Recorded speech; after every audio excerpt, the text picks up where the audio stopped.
Tidak ada hubungannya. Jika kita menggunakan akal antara mencerak kendaraan baru, apa hubungannya? Apa hubungannya?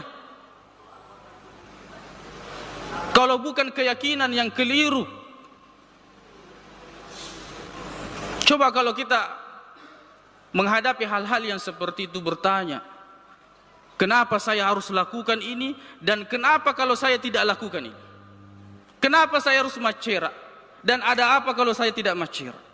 Kenapa saya harus membaca-baca, dan ada apa kalau saya tidak membaca-baca? Kenapa saya harus buang telur? Kenapa saya harus buang soko? Kenapa saya harus buang makanan di laut atau di sungai? Dan ada apa kalau saya tidak melakukan ini?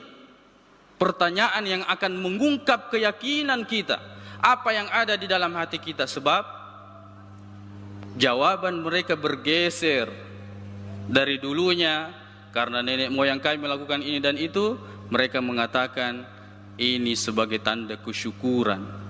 Perkataan yang indah, tapi di baliknya adalah sesuatu yang batil bersembunyi.